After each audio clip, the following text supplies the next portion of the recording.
So you're from Chicago. Right. Cubs or White Sox? White Sox. Who are the Cubs? You mentioned today you've, after 17 years of teaching, you found this aha moment to do something else. Was that tough on the family? Did you have to make that decision, saying, "Hey, I'm getting out of the pension system"? Yeah, it surprised a lot of people. See, I actually said to a friend of mine in high school one time, he said, what are you going to do when you get out of here? And without thinking, I said, I want to be a teacher and a writer. I didn't know how I was going to combine it, but I liked schools and I liked writing. I just figured it would shake out somehow. Finally, in 1997, I'd done about everything you could do in a public high school. Thanks. You know, I'd been chairman of the English department, and chairman of the guidance department, and assistant principal, and was thinking about getting a PhD in education. And then I thought, you know, it's time for Act Two. I said I was going to be a writer, and I had been freelancing educational articles to magazines like, you know, Curriculum Development and School Administrator. So I stepped off. My colleagues were shocked. I actually got a sympathy card from someone, as if I had died. You know, why would you do this? And I got a phone message from a dear friend, the woman who had hired me and later gone on. She left a phone message saying, "Charles, I'm praying for you." Because they just couldn't see how somebody who had almost 20 years of experience would suddenly say, "That's enough, I'm going." Yeah. But I had to go. It was time. My wife was principal of an elementary school in Chicago, and she believed in me enough that she said, okay. And, you know, for the first year, I would have made more money working at Starbucks. Because I would price out things in my head and think, okay, this is pretty good. You know, they're going to pay me $250 for an encyclopedia article. Well, it would take me 5 days to research it and 3 days to write it. 8 into 250. You could be wearing a paper hat and saying, "Do you want fries with that?" And maybe getting benefits. So, but eventually I hit my stride. I realized I could write for young people because I knew that audience. So I began taking what's called work for hire, which is a set fee to produce a nonfiction book in my field of biography or history. And I wrote 20 of them, about 5 a year. But finally I realized that it was, you know, it was formulaic and it was time to get out of the minors into the majors, and that's why I wrote the first Harper Lee book. When you dove into that, and I know you talked a little bit about today, just getting the background information, which I'm sure for the students was fascinating, of going through, you know, the classmates and to get names and to follow up on that. And also the fact that you prepared a proposal, sent it to the, and then had it leaked out like that. How did you find out about that? I was literally on 7th Avenue with my agent. We had appointments with 5 publishers that day. They wanted to meet me in person because, you see, promising to do a book on Harper Lee could just be a pie in the sky. Hasn't given an interview in 40 years. How are you going to do this, Shields? She's a famous recluse. So they wanted to meet me and see if I was for real. We're walking down the street and my agent's phone rings, and he takes it out and he says, "Hello? Yeah? What? How'd she get it? What? I'll have to talk to you later." And that's when he told me that somebody had made a copy of the proposal and mailed it to her FedEx. And she had read it and had made up her mind, I'm not helping this guy, you know. She didn't try to stop me, but I'll tell you, it made for a tougher sell when people would say, "Are you going to talk to Miss Lee?" And I would say, "No, but you're going to do a biography of her." Not unheard of, but it does create a lot of speed bumps. It does, yeah. Mm-hmm. Did you get a lot of pushback from her friends? I know you mentioned the fact that she directed a few not to talk to you. Did you really get that? Some people she was really close to would say things like, "You know, I know who you are, I know why you're calling, and I'm sorry, I just can't talk to you." They were nice. But other people she hadn't talked to in many, many years, and they were just thrilled to be asked about what it was like at the University of Alabama in the 40s. Yeah. You know, they would reminisce and things, and so it went well from that perspective. I had a nice little correspondence going with Alice. I sent Alice public records information I found, and I said, "I thought you might like these for your family archives. Here's your grandfather's application for a Confederate pension." Wow. You know, in his handwriting. And so she wrote back and said, "Boy, you have really done your research." So it may have been my effort to build bridges that made them think, he seems to know what he's doing, let's just leave it alone. So Alice and I corresponded. Yeah. Did you meet her? No, I never met her. No, she answered in a very lawyerly-like manner. You ask a specific question, you get a specific answer. She would never wax lyrical about anything, but it was still worthwhile. And yet, at the same time, you never got any threatening letters from her. You know, I mean, one says you can't cease and desist. Anybody can write a biography. Right. But you know, I guess they could tie me up, couldn't they, in court by saying this is going to hurt my client's sales, and you know, we understand that you're delving into areas. I don't know. I would have to respond, wouldn't I? Yeah. And it would be very unpleasant. So I must admit, I was always waiting for the fat envelope. Yeah, and that's they're right. They did not do that. They did not go public in No. the sense, you know, Harper Lee, because that draw, Frank, as much attention to her. Yes, make an issue of it. Exactly. Yeah. Did you get any feedback when the day was done? The book Mockingbird, which has gotten, you know, critically good reviews. Did you get much feedback from family and friends of hers about it? I got an email from the woman who was the model for Miss Maudie, not the woman, her niece. The niece of the woman who was Miss Maudie, who was actually Gladys Watson, an English teacher. Mm-hmm. She sent me a rather hot email about how I had, well, something along the lines of, well, Mr. Shields, you certainly have looked through garbage cans and things like that. You know, my aunt didn't want any of this to become public. I didn't respond, but by and large, the response was very, very good. And in my naivete as a first-time adult biographer, I took the success of it for granted. It's funny, my wife and I were on the Natchez Trace taking a little spring trip. My cell phone rang and the editor said, "It's a New York Times bestseller." I said, "It's great, George." Dead silence. He says, "Well, what do you think?" I said, "I'm glad." I didn't realize that this was all that unusual. Good for you. Yeah, it was a big surprise. I'll tell you how it happened. My wife and I had just come back from 3 months in Spain, and we were exhausted. You think it's not going to be hard, but it always is. Planes, trains, and automobiles.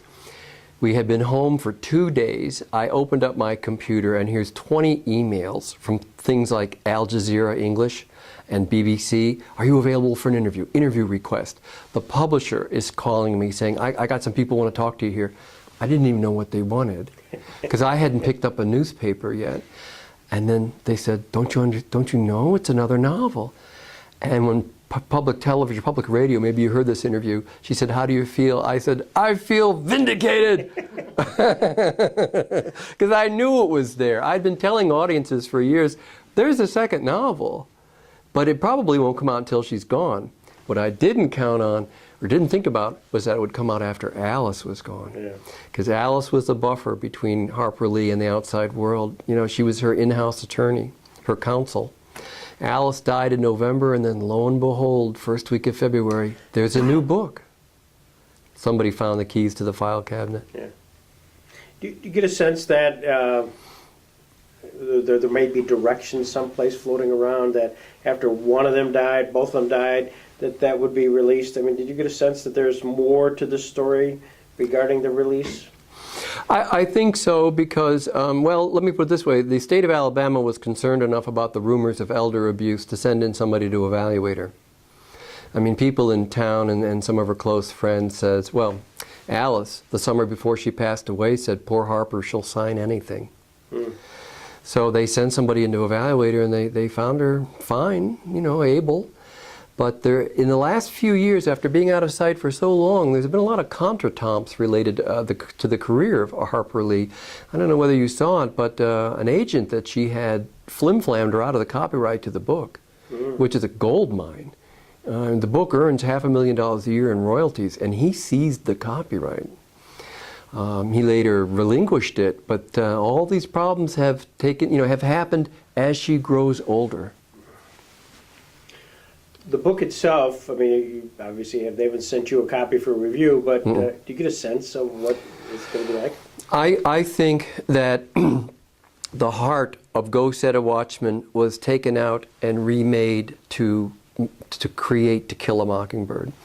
I think she started out looking back fondly in a nostalgic voice, about going back to Monroeville after all this has taken place. And that's how Go Set a Watchman starts out. But I think when an editor looked at her manuscript, she said, "You've got a book within a book. You're starting too far back. You're coming into town on a train, you're in your 30s. The heart of the story is these kids and that guy down the street." So they take that part of it. And I think Go Set a Watchman is going to seem familiar to a lot of lovers of To Kill a Mockingbird. And they'll be glad. They'll say, "Oh, here's Scout, here's Jem." But they'll understand there's a great deal of overlap between the two books. Have you sent your money in for the advance cap or when it comes out in July? I've ordered it. It's #1 on Amazon. Do you know that? Really? It's #1 on Amazon. It has not been released yet. Unbelievable. Mm-hmm. It's a publisher's dream. It is. Somebody said they should change the name of the company from Harper and Row to Harper Lee and Row. We're all going to get rich. It's amazing. Because I think the run is like 2 million copies. It's, Yeah. Right. Really cool. Let's segue a little bit here. You've got a book out on Kurt Vonnegut, and it's just one columnist or critic wrote a definitive and disturbing account of the late author whose ambition and talent transformed him from an obscure science fiction writer to a countercultural icon. Yeah, that's true. So, yeah, it is a disturbing book. It has disturbed me. I had a lot of trouble with that book, not only because of how grim things were in Dresden when he was a prisoner of war, you know, when they were GIs and they were living on black bread and milk. Also the amount of death involved after the bombing of Dresden. He was a body miner. The Germans sent him down into basements to retrieve bodies. It was a very disturbing book, but also I was getting into something that I'm convinced Kurt suffered from, which is post-traumatic stress disorder.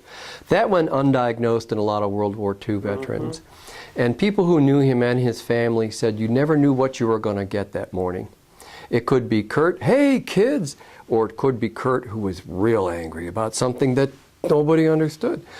And so the book was a hard slog. And also it upset me as I wrote the book that a man whom a lot of people in my generation had embraced as a moral voice did not walk the walk and talk the talk. He advises in his books, be kind, be considerate, things like that. But in his own life, he had a great deal of difficulty living up to those kinds of standards. And I think when you take the moral high ground, you got to do it, not just talk it. So I pointed out the disparity between Uncle Kurt, the author of these great books, and Kurt Vonnegut, angry man on Cape Cod. How did your paths cross? Well, I was still looking around for another biography to write after To Kill a Mockingbird. I sent him a letter, and I got back a drawing that he did of himself, and it shows him smoking. And at the bottom it says, "This is a self-portrait of me demurring on the offer from the excellent biographer Charles J. Shields." So we put that up on the mantelpiece, and my wife said, "You know, demurring is not a strong word." Mm-hmm. It's sort of like, "Oh, I couldn't possibly have another piece of that pie." You know, that sort of thing. She said, "Write him again." So I wrote him back, and I pointed out a lot of similarities in our lives, that his son Mark Vonnegut is my age. I had a lot of experiences that Mark wrote about in the Eden Express. Kurt was in public relations. My dad was in public relations. Things like that, a lot of similarities. And so about a week after that, I get a postcard, and it's Kurt smoking, a little drawing of Kurt smoking. And above his head it says, "Okay." So, and from then on, we struck up a relationship. It was a rocky relationship in the sense that Kurt was lonely in New York. He and his wife did not have the best of times all the time, like a lot of married couples do, I guess. But my wife and I would be watching a movie on Netflix or something at 9 o'clock at night. The phone would ring, and I'd pick it up. "Hello?" And, "How's my biography coming?" It was Kurt Vonnegut, and he wants to talk. I'm not prepared. You know, I don't have any notepad or anything. So he'd just fall back into Indiana and what it was like growing up in World War II. And it was great stuff. But it was a little disconcerting, you know, to have him just drop in on me like that. So I started going to New York to see him, and I think I was the last person to see him alive. Because I was there visiting him one day, and he had had a rough winter, lost a lot of weight, and he was already thin. He was still chain smoking. And I was about to leave, and for some reason I asked him, I said, Kurt, do you believe in God? And he said, well, I don't know, who couldn't? So we left it at that. About an hour after I left, he took the dog out for a walk. He lived in a brownstone in the Turtle Bay area of New York. There's a stone stoop, 13 steps. He pitched off the top because he tripped over the dog's leash, apparently. He was almost 6'4". He fell all the way and hit his head on the pavement and lay there until somebody came around the corner and saw an elderly man lying there, called the ambulance, had no idea who he was, and they put him in the ambulance, took him to Bellevue. And that was it. Mm-hmm. You mentioned the fact that he was a guy that probably did not walk the talk. Was he a guy, I think of towards the end of Mark Twain's life, where Mark Twain played the character Mark Twain. Yes. Is that a similar thing? Yeah, Kurt, there was a performative Kurt that audiences wanted to see. Avuncular, funny, and then there was the private Kurt, who was a kind of a tormented soul. So when Vonnegut came out on stage, he was doing Vonnegut the way Samuel Clemens did Mark Twain. Samuel Clemens was actually very interested in technology and invention. He put money into a number of projects. Made a big mistake when he didn't invest in the telephone. He thought nobody would want that in their house. But he was a great friend of Nicholas Tesla's. He really liked science. So Kurt was sort of the same way. At 50 years of age, he suddenly becomes embraced by people young enough to be his children. Up until that time, he was what I call in writing a ham and egger, just making it. A couple articles for Collier's, Saturday Review, Saturday Evening Post. Suddenly at 50, Hosanna, who is this guy? Sometimes he would go talk to colleges and kids would come up afterward and say, are you really Kurt Vonnegut? And he'd go, yes, because they were expecting somebody else, somebody hipper, somebody not their parents' age. Kurt used to wear a Brooks Brothers suit, and they thought, Jefferson Airplane invited him to meet. They wanted to meet him one time. And they thought, man, we'll jam. You talk about what you talk about. We'll talk about music. So he comes in a suit with wingtip shoes. And they wrote him a letter afterwards said, sorry about the bad vibes, man. I'll say bad vibes. He couldn't identify with them. Yeah. Yeah. We met him at Chautauqua. Kurt? Yeah. Oh. And did you interview him at all? I did. John Chardy was a very John good friend of Chardy. his.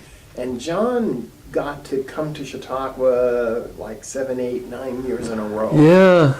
And I think he's the one who finally persuaded Vonnegut to accept Oh, how their about offer. that?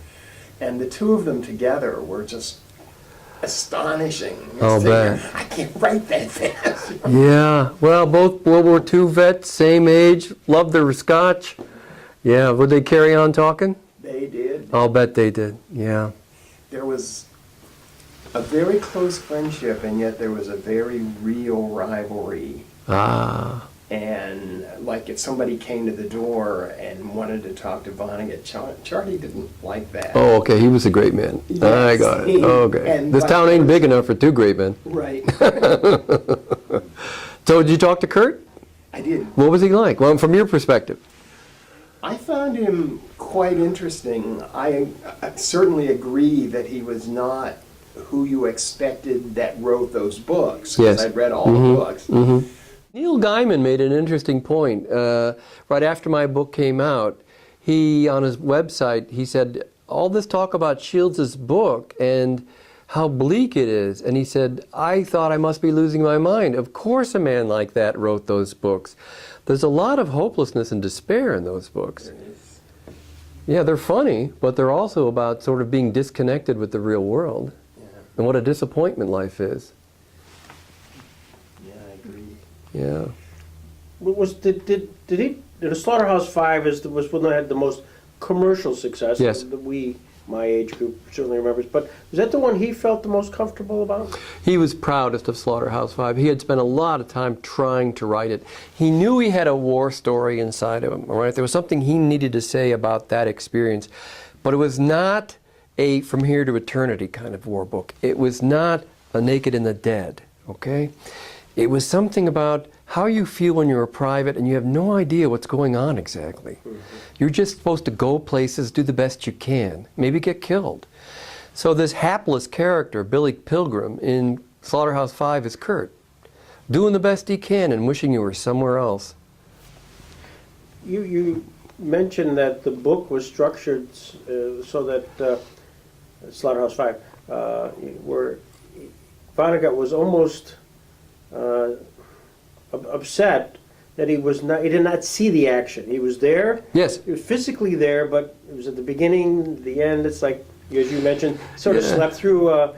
How do you write a war novel when you missed the big action? I mean, he was there for the Bulge, but that was pretty well documented. But he thought, my thing is Dresden. I was one of 150 Americans there for it, but I was underground when it happened. We go down, and there's a beautiful city. We come up, and there's no more city. I'm missing the second act. So he realized that that's part of the story. You don't know what's going on. So how did he? You got this bookend, but you got to fill in the meat of the center section. How did he deal with that? Well, he made, as he said, he made Billy Pilgrim unstuck in time. Billy, instead of telling, he breaks the whole mold of a linear story because he doesn't know the middle part, and he has Billy Pilgrim fly back and forth between here and an imaginary planet where he's safe called Tralfamadore. He has Billy talk to aliens who explain the nature of time to him. And it's a meditation by somebody who is dislocated by what happened to him. He turns his emotional dislocation into a time dislocation. He explains flashbacks. When you were doing the biography and spending some time with Vonnegut, did you find there were points where he just said, oh, come on, Chuck, I don't want to do this anymore? Did he ever get to a point where he didn't want to talk about himself anymore? He would get impatient with me. He would get impatient because at first I was asking the same questions that other people had asked, and he was a little tired of answering those questions. We were getting there. I tried throwing him a few curves to show him that I was not the usual interviewer. He was giving me the usual talk about high school. I read all about that in other interviews. I said, Kurt, were you a virgin when you graduated? And, yeah, as a matter of fact. I tried to take him down new paths and things like that. One thing that was throwing us off was that his wife, Jill Kremens, was watching us. And Kurt did not want to say anything that would upset Jill. And Kurt had been married. Kurt had an earlier life much different from the one in Manhattan when he was married to Jane and where they had children and lived on Cape Cod. And so several times he just said, well, let's go to lunch, because he wanted to get out of her hearing to talk about his previous life, because that was another world, and Jill didn't want to hear about it. Yeah. Did he have a hero? Did he have a role model? Did you get a sense that Vonnegut, as he was World War II guy, did he have somebody that he sort of looked to?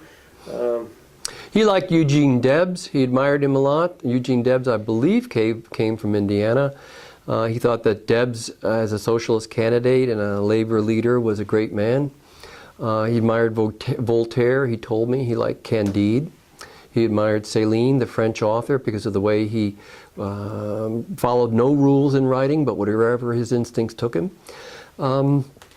He liked Ben Franklin. Not anything unsurprising, really. He liked people that any fairly well-read liberal arts person would like.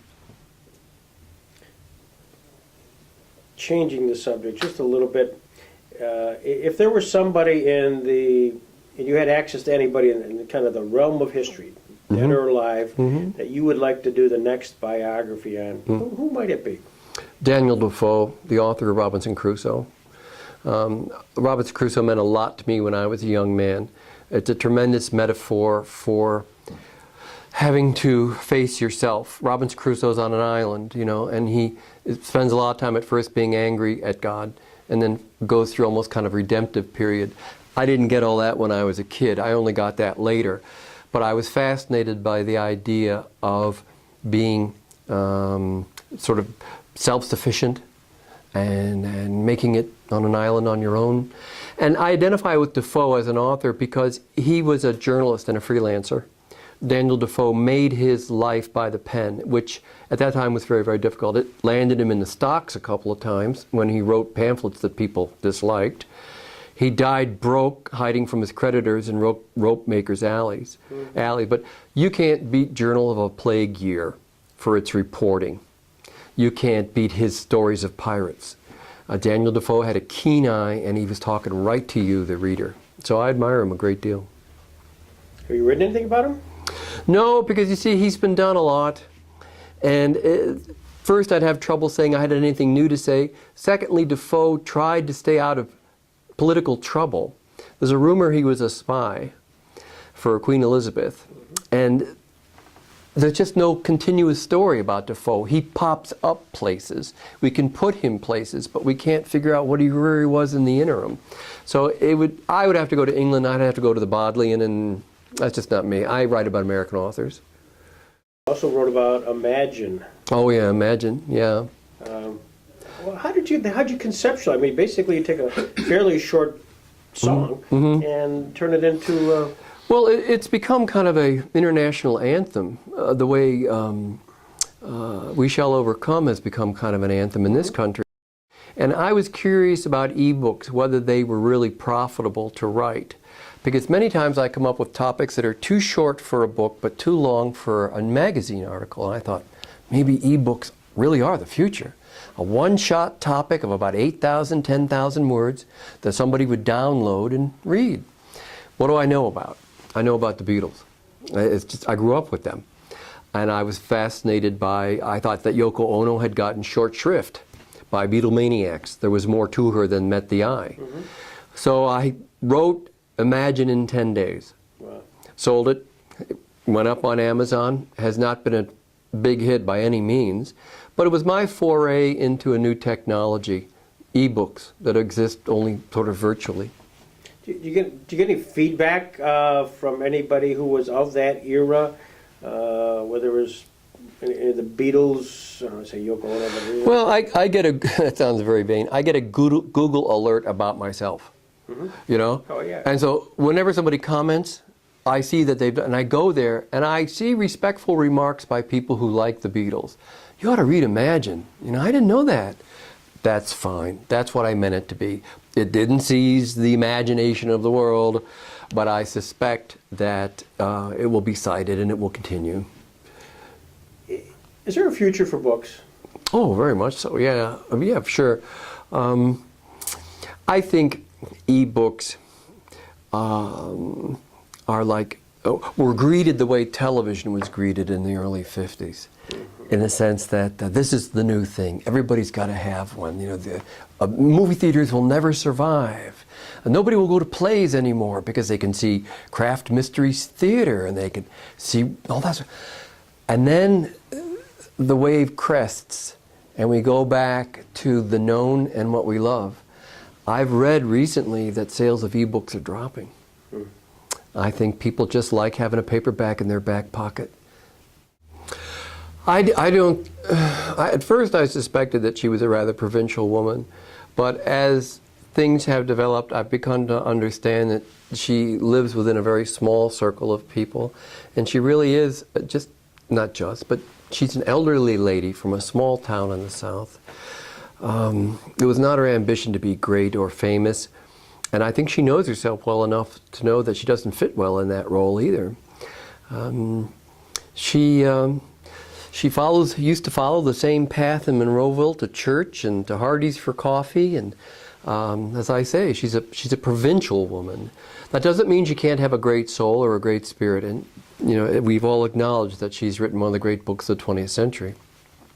But as a person, she is an individualist and a woman of simple tastes.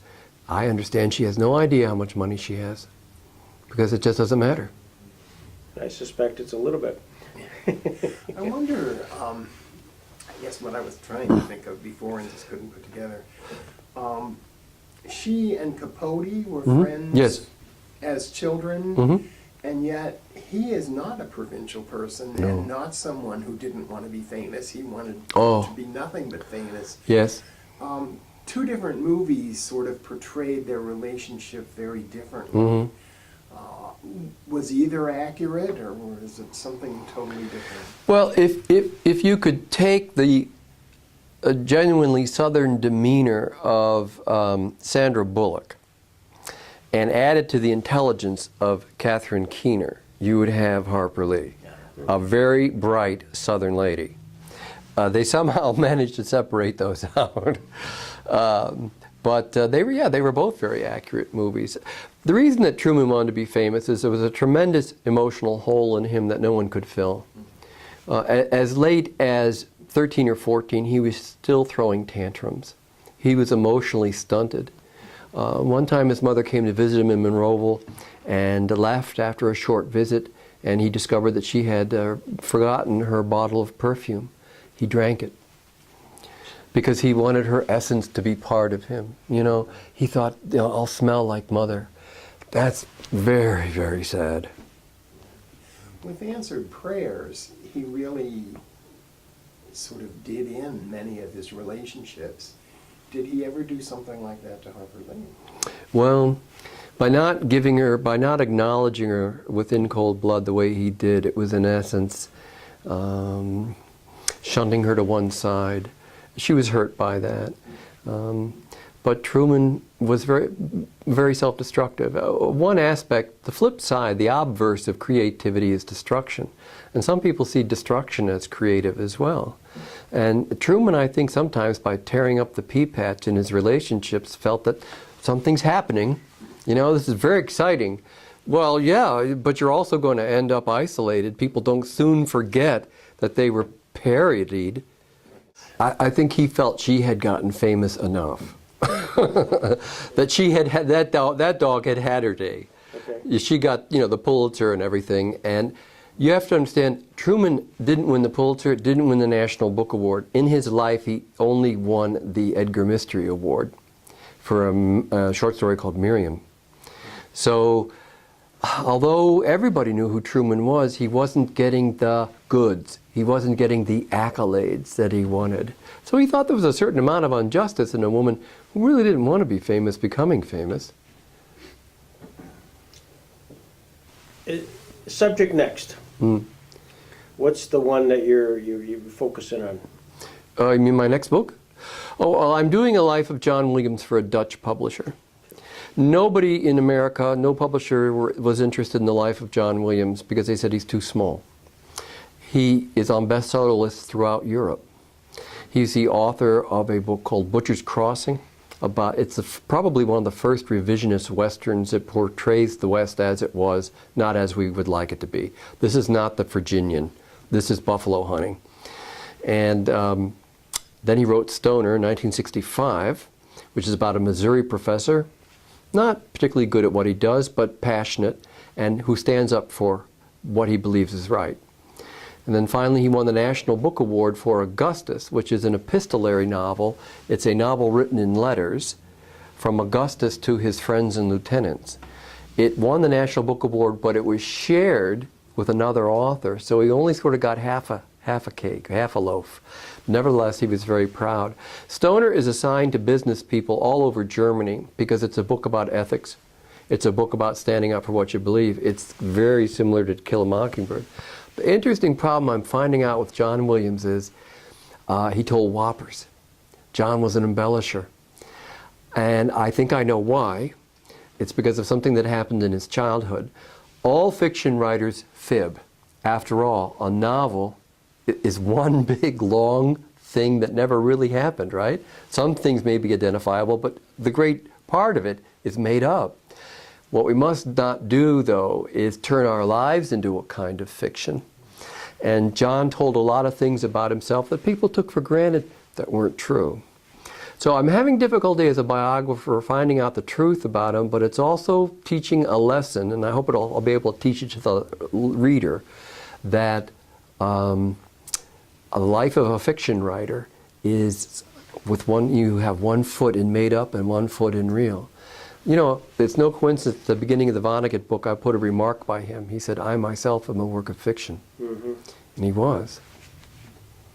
When you're doing a book like John Williams or Vonnegut and you gather information, And you could gather information, especially in the nonfiction world, forever. Vignettes here, footnotes there. At what point are you able to say, enough? I have enough. Even though I don't have it all, I have enough. I call it the woozle syndrome. If you have read Winnie the Pooh, Pooh and Piglet go out on a snowy day, go for a walk, and they go around a copse of woods, and they see footprints. And Piglet says, what are those? And Pooh says, I think they're woozle footprints. Should we be worried? Oh, woozles can be very dangerous. So they continue walking and they come around, and the woozles have been joined by more woozles. When I start seeing the same information or seeing the same quotes again, I realize, okay, I got it. There's nothing more here now. I'm beginning to talk to myself. I'm chasing my tail. Yeah. Are you getting close to that on John Williams? Not yet. There's some things. I just spent a month and I had to hire a professional researcher for the first time in my life. I hired a professional researcher to find out who his first wife was. And I'm discovering that not even her relatives knew that she had been married to him before, had been married to him. Right. Yeah, it was a very brief wartime marriage. And I could not find out, how can you write a biography if you can't identify the first wife? Yeah. But I found her. Do you have a policy that you check every fact twice or 3 times? I try to get triangulation. You know, I try to get 3 people to agree. Now, memory is a slippery thing, and people sometimes contradict themselves. But if I can get a general sense that this is true, or I can find a newspaper that says, yes, there was a tornado that weekend, okay, I'm on good ground. I'm not footnoting as much in this book as I did in Vonnegut. There were 2,000 footnotes in the Kurt Vonnegut book, almost 200 per chapter.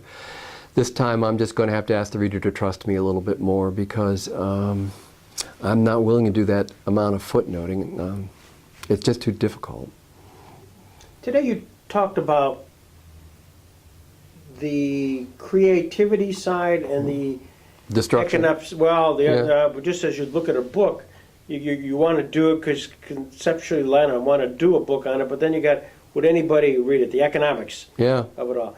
How did you do that with John Williams, who probably not that well known here, and yet is in Europe? It's a risk, and I want to take it.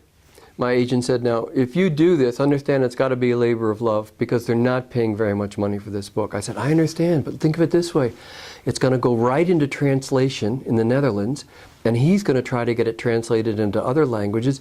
It could work, and I like this topic. So my agent is not excited because he thinks it's not going to make much money. But what if I got a readership in Europe out of it? What if I was invited to talk to audiences in France or something? It's time to take those kinds of risks. I don't want to write a book about Lafayette or George Washington or Abraham Lincoln. I pride myself on being first on the scene. This is the 3rd biography of a person who's never been written about before. It means they'll always have to refer back to Shields. When you reflect back on Harper Lee and Kurt Vonnegut, who are well known, that the fact that there was not a significant biography, did that shock you? Well, it shocked Kurt. In fact, he's a little resentful. He didn't understand how he'd been writing for 50 years and, be pushing 80-something, and nobody had ever written a biography. Had they tried? Evidently, nobody had tried to write a biography of Kurt Vonnegut. I could talk about why that probably is, but no, nobody had ever tried. People felt with Harper Lee that the trail was too cold. That a woman who stops giving interviews in 1964, what are you going to do to fill in the gaps? She covered her magnolias, she went to church. So fortunately, her friendship with Truman Capote meant the book opened out like a flower, kind of, because Truman was such a hog for publicity and such a gossip monger that when I found out about Truman, if she was anywhere within 10 feet, I knew what she was doing. See what I mean? It's good that she had a friend who loved to be in the limelight, because some of that limelight spilled over on her. He was a subject on her mind because I found the literary magazine of the first college she went to. She attended an all-women's college named Huntington College in Montgomery, Alabama, her freshman year. And she contributed to a little literary magazine, and I found a story where an attorney who's very much like Atticus is charged, not charged, but he's appointed to defend a couple of people who are counterfeiters. And in the story, he walks up to them and he says, "Turn over your hands." And so they do. And he says, "All right, we got this one." And he gets them off. And the daughter in the story says, "Why did you want to look at their hands?" And he said, "Because they're calloused. Those men work outside. They're not counterfeiters." You know, and I thought, well, what do you know? She's already thinking about the folksy lawyer, you know, the backwoods lawyer who's got a lot of common sense and a lot of humanity.